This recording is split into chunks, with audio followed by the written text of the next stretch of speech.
டே 95க்கான 2வது promo release பண்ணிட்டாங்கங்க. நல்ல இன்ட்ரெஸ்டிங்கான ஒரு விஷயம். சின்ன மருமகள் அப்படின்னு ஒரு சீரியல் தொடங்குது போல இருக்கு. அந்த ப்ரொமோஷன்லேருந்து அந்த ஹீரோவும் ஹீரோயினும் உள்ளே வரும் அந்த காட்சிகளை நம்ம பார்த்து ரசிச்சுக்கிட்டு இருக்கிறோம்.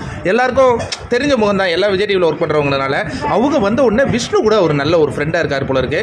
பிக் பாஸ்லாம் எப்படி போகுது, நீ பார்க்காத இருக்க முடியுமா அப்படின்னு சொல்லி விஷ்ணுவுக்கு ஒரு பூஸ்ட் கொடுக்குறாரு. அதற்கு பிறகு பூர்ணிமா இல்லாமல் மாயா தனியாக வாழ்ந்து கொண்டு இருக்கும் அந்த காட்சியை பார்க்கும்போது நம்ம கண்ணிலேருந்தே ரத்தம் வருது. ஏன்னா அவங்களால புரிஞ்சே இருக்க முடியாது. அதை தான் இவங்க வேற ஞாபகப்படுத்தி விட்டாங்க. சின்ன மருமகள் சீரியல் ஹீரோயின் என்ன ஸ்கூல் பொண்ணு மாதிரி யூனிஃபார்ம் போட்டிருக்காங்க. ஸ்கூல் பொண்ணே ஹீரோயினா? சரி, அவங்க என்ன சொல்கிறாங்கன்னா, எங்கே உங்கள் ஃப்ரெண்டு? நானே என் ஃப்ரெண்டு பணப்பெட்டி எடுத்துகிட்டு போயிட்டாங்கங்க, நான் தனிமையாக வாழ்ந்துகிட்டு இருக்கிறேன், ரொம்ப கஷ்டமாக இருக்குது அப்படிங்கிற மாதிரி அவங்க பேசிக்கிட்டு இருக்கிற அந்த காட்சிகளுடன் இந்த ப்ரோமோ முடியுது. பட் நம்ம எதிர்பார்த்த அளவு ஒரு பவர்ஃபுல்லாக இல்லையே. இவங்க பூர்ணிமா போனான்னு அழுது புரண்டு ஆர்ப்பாட்டம் பண்ணுவாங்க மாயா, அது ப்ரோமோவில் வரும்னு நினச்சேன். பட் இது வந்திருக்கு. எனவே இந்த வீடியோ உங்களுக்கு பிடிச்சா லைக் பண்ணுங்கள், ஷேர் பண்ணுங்கள். ஒரு நிமிஷம் முடிட்டோம்.